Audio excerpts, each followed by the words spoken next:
Welcome to another story written by Oracle 1.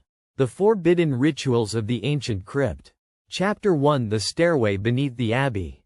By the time Adrian Mercer reached St. Vesper Abbey, daylight had already surrendered to an iron-gray sky. Rain drifted across the mountain in thin, slanting curtains, turning the narrow stone path into polished black glass. The abbey stood alone atop the ridge, surrounded by ancient cypress trees that bent silently beneath the wind. Built nearly 1,000 years earlier, it had survived wars, fires, and the slow erosion of centuries, but age had finally begun to claim it. Entire sections of the outer walls had collapsed into tangled ivy. Bell towers leaned slightly off-center. Moss filled every crack in the weathered stone. Most historians considered the abbey abandoned. That was precisely why Adrian had come. As an archaeologist specializing in forgotten religious sites, he had spent the last decade chasing legends that hovered between history and myth. Most led to empty ruins or exaggerated folklore. This one was different. 3 weeks earlier, a monastery in northern Italy had delivered a package containing several pages copied from a manuscript dating back to the late 12th century. The manuscript described a crypt beneath St. Vesper Abbey, a place intentionally erased from church records. One passage refused to leave Adrian's mind. The crypt was not sealed to imprison evil. It was sealed because prayer became indistinguishable from summoning.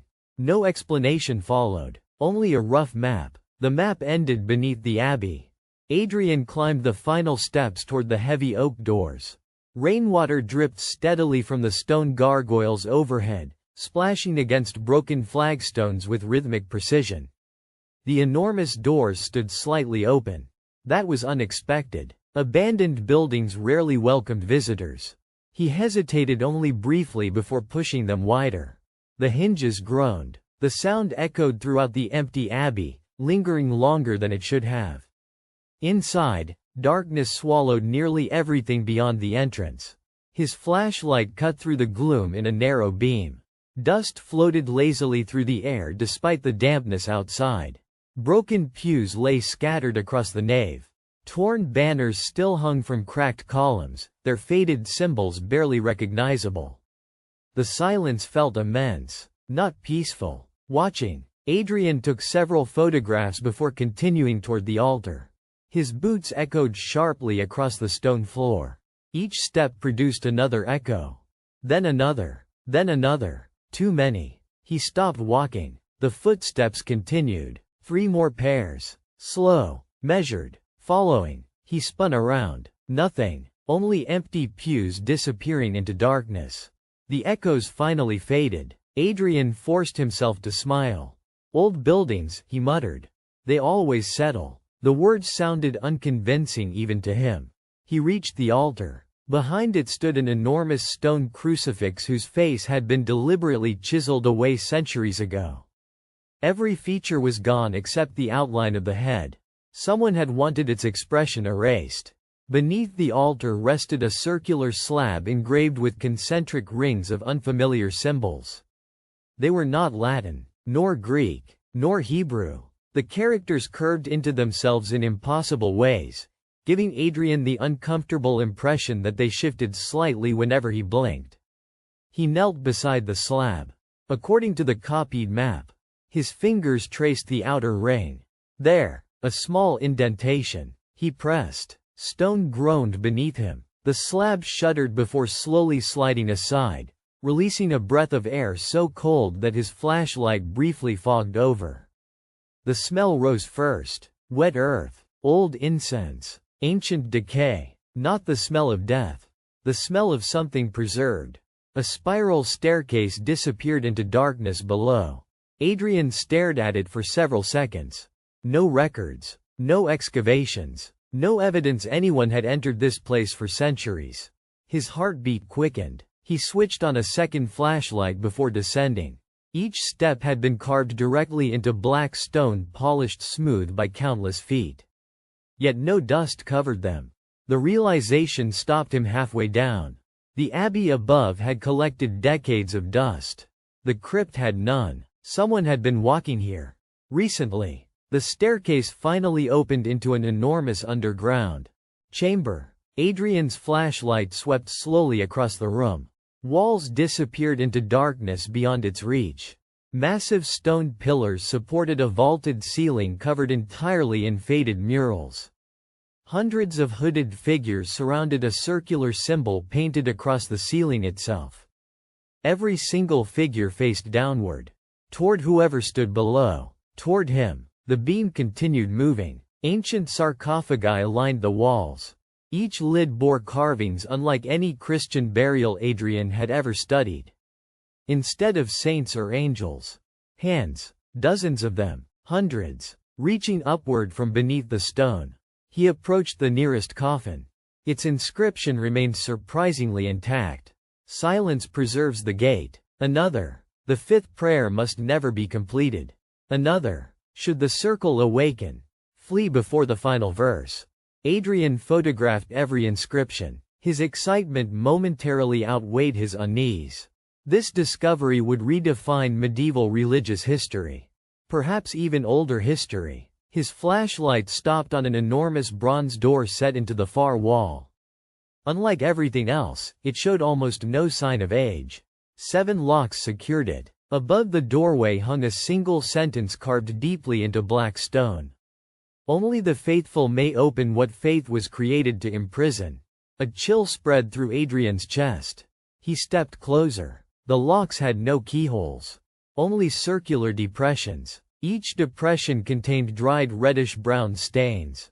Blood. His flashlight trembled slightly. Then, a sound. Soft. Almost inaudible. Someone whispering. He turned. The chamber remained empty. The whisper came again. Closer. Not from behind him. From beneath him. Adrian slowly lowered the flashlight toward the floor. The black stone reflected almost nothing.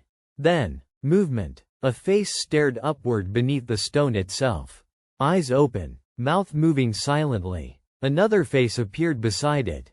Then another. Dozens. Hundreds. Human faces trapped beneath the floor, pressing upward as though buried beneath transparent glass.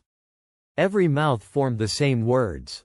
"Don't open it." Adrian stumbled backward, dropping one flashlight. It rolled across the floor before coming to rest against the bronze door.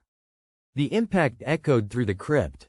1, 2, 3, 7 echoes answered. Exactly 7. Each bronze lock clicked, one after another, without anyone touching them. The whispers stopped. Absolute silence swallowed the crypt.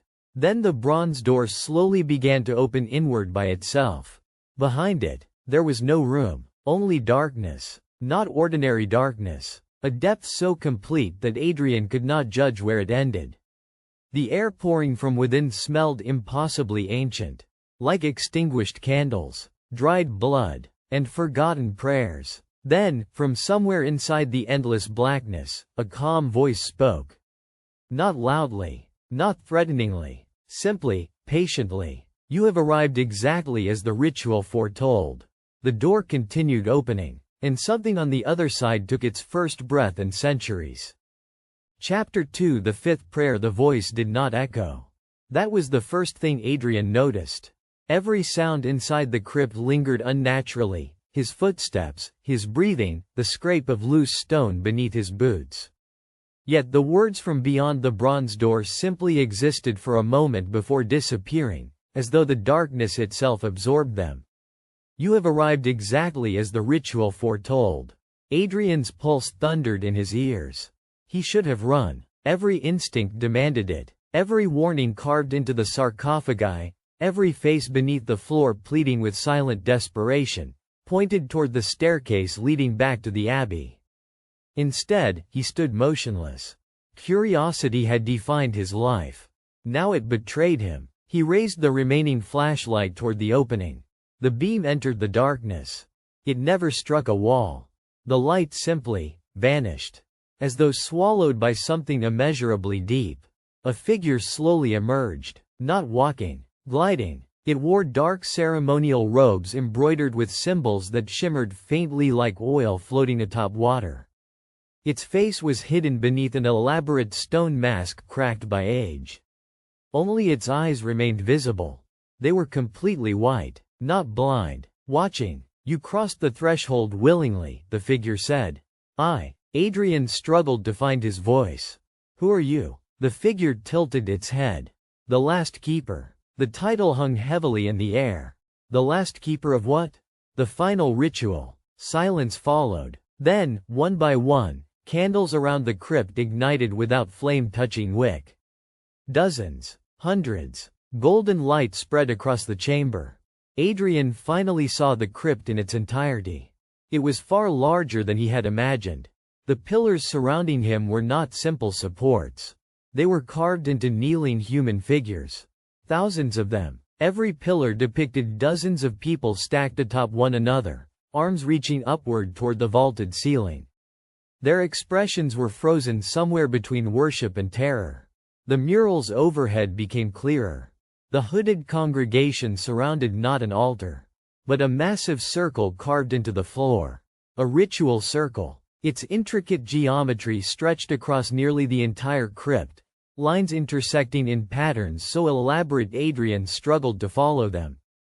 Dark stains filled every engraved channel. Blood. Centuries of it. This wasn't a church crypt, Adrian whispered.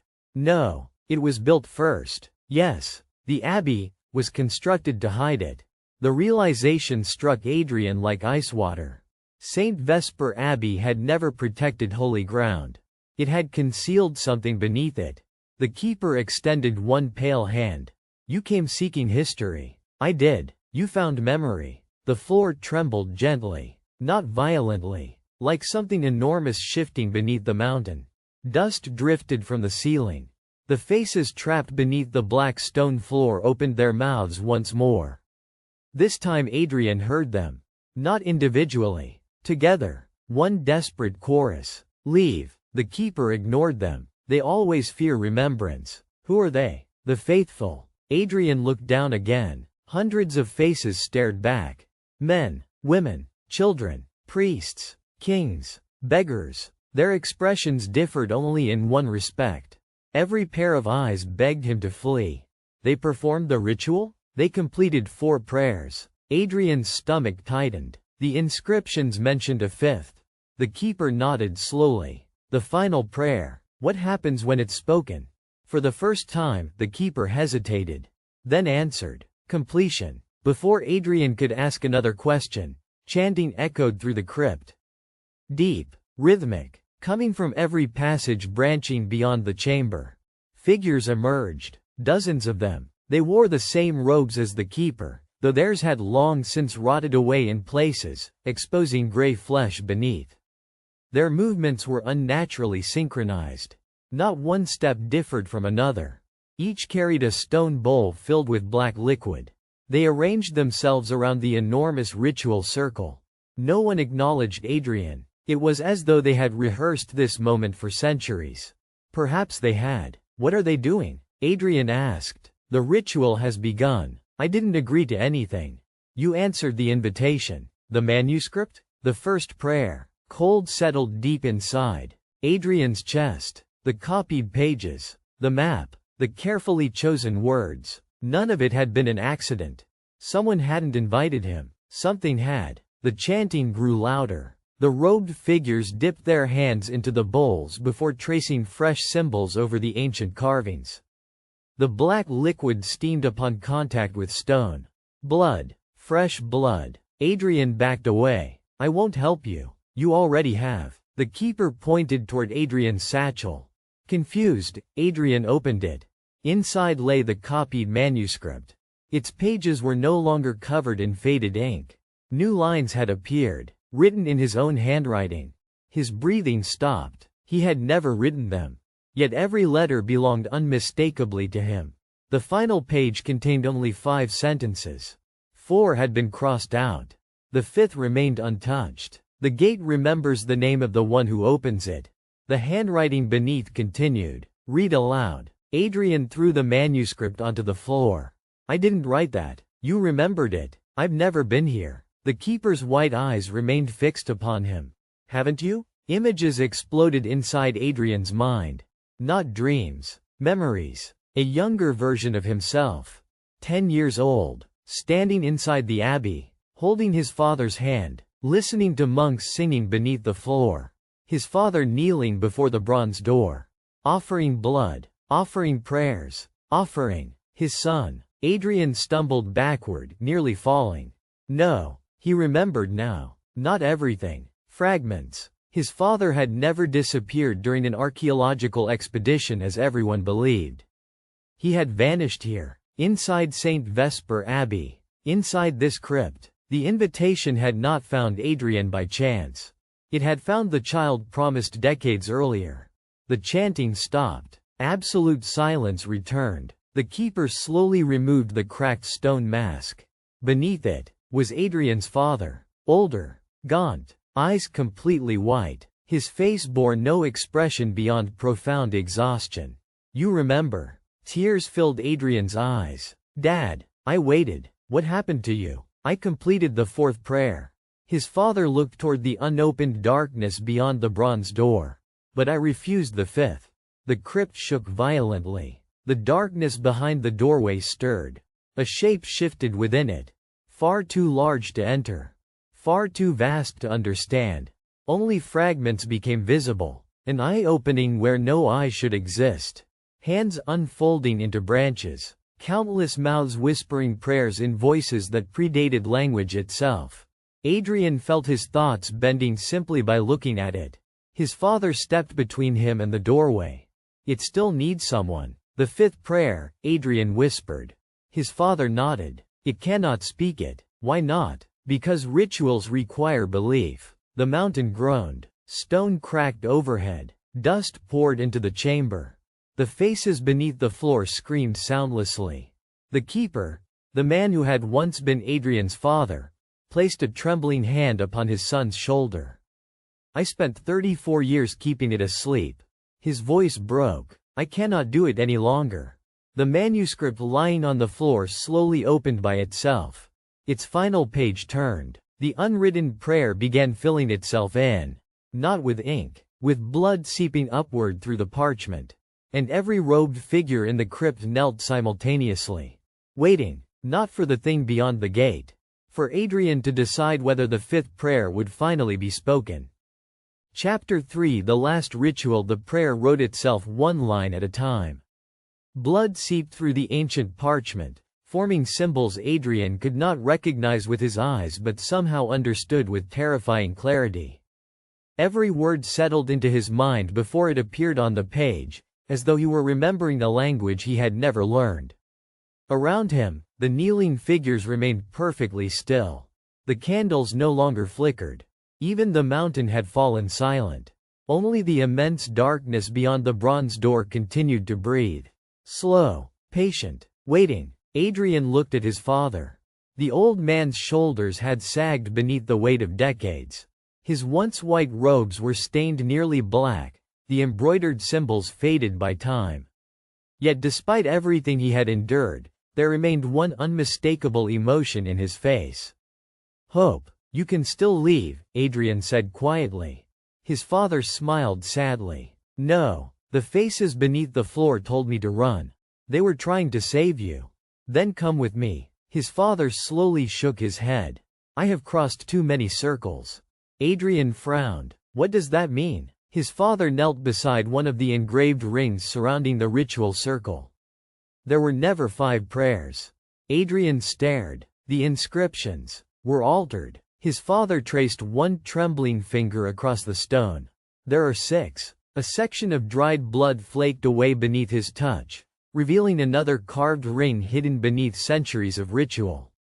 Another inscription, smaller than the others, almost invisible. The 6th prayer belongs only to the keeper.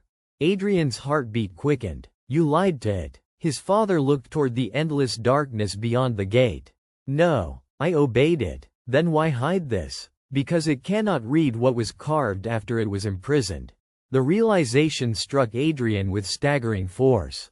The monks had not merely sealed the crypt. The final generation had rewritten the ritual. They had created a hidden conclusion. A prayer unknown to the thing trapped beyond the gate. A prayer never spoken. His father stood slowly. For centuries every keeper believed the 5th prayer completed the ritual. It doesn't. It opens the gate. Adrian looked toward the impossible darkness. And the sixth? His father's voice became almost inaudible. It closes it forever. The mountain trembled. The breathing beyond the doorway grew heavier. The enormous shape shifted closer. For the first time Adrian truly saw it. Not its entire form, only enough for his mind to recoil. It possessed neither flesh nor shadow. Its body appeared constructed from movement itself. Countless limbs unfolded into impossible angles before dissolving into flowing darkness again. Faces surfaced across its surface only to melt into others moments later. Thousands of eyes opened and closed independently. Every religion humanity had ever invented suddenly felt like an attempt to describe a fraction of what stood beyond that threshold. It was not a demon, nor a god. It was something older than both. Something that had existed before humanity possessed words capable of naming terror. The robed congregation began chanting once more. Their voices reverberated through the crypt. The manuscript floated upward from the stone floor, suspended in the air before Adrian. The fifth prayer glowed crimson. His father reached inside his robe. From within, he withdrew a small iron key.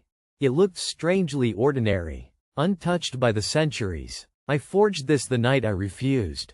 A key? For the final lock. There were 7 locks. There still are. His father placed the key into Adrian's hand. The last lock isn't on the gate. Adrian looked down. The key fit perfectly into the strange symbol burned into the center of his palm. The mark he had never noticed before.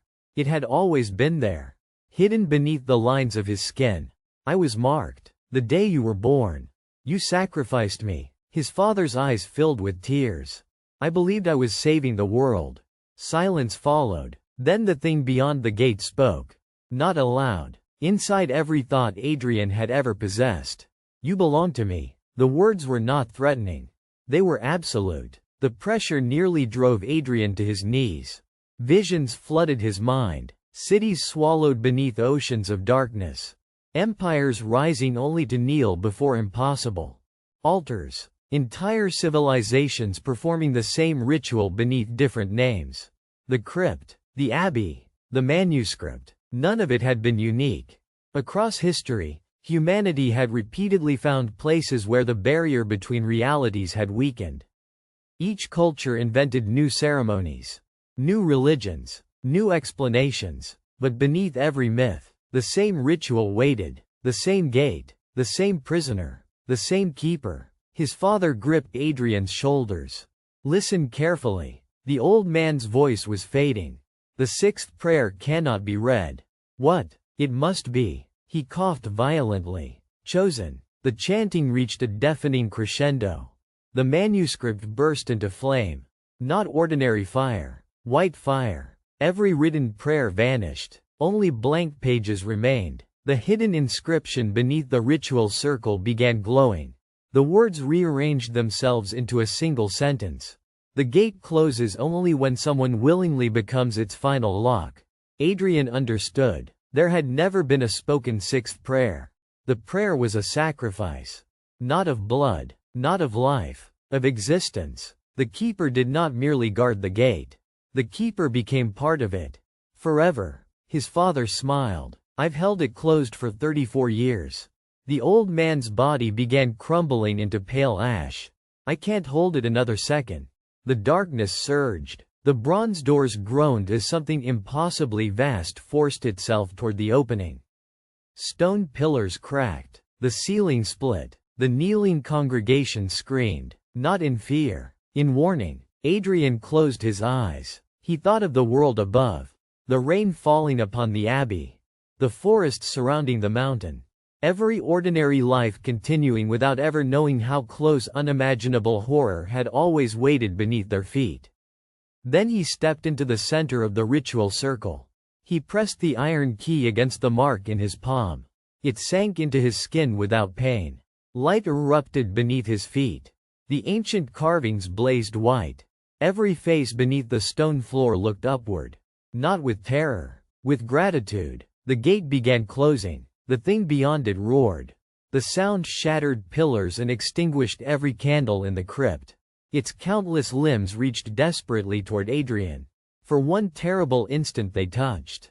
He felt eternity. Worlds before time. Stars born and consumed. Infinite civilizations erased like footprints beneath an incoming tide. Then, the bronze doors slammed shut. All 7 locks sealed simultaneously. Silence. Complete. Final. The crypt collapsed. Stone buried the ritual circle. The mountain folded inward, swallowing the ancient chamber forever. Months later, rescue workers finally located the ruins of St. Vesper Abbey after a massive landslide reshaped the mountainside. No underground crypt was ever found. No bronze door. No ritual chamber. Only broken foundations and centuries-old rubble. Historians concluded the abbey had simply collapsed from age. The official report listed Adrian Mercer as missing. His body was never recovered. Years passed. Rain and snow slowly reclaimed the mountain. Trees rooted themselves where the abbey once stood. Travelers occasionally reported an odd sensation while passing through the area. Not fear, not sadness, only the unmistakable feeling that someone was standing nearby, quietly watching the mountain. Keeping vigil. And on the coldest nights, when the wind slipped through the ancient pines, it almost sounded like distant chanting. Not calling something into the world. Holding something back. For more stories, like and subscribe.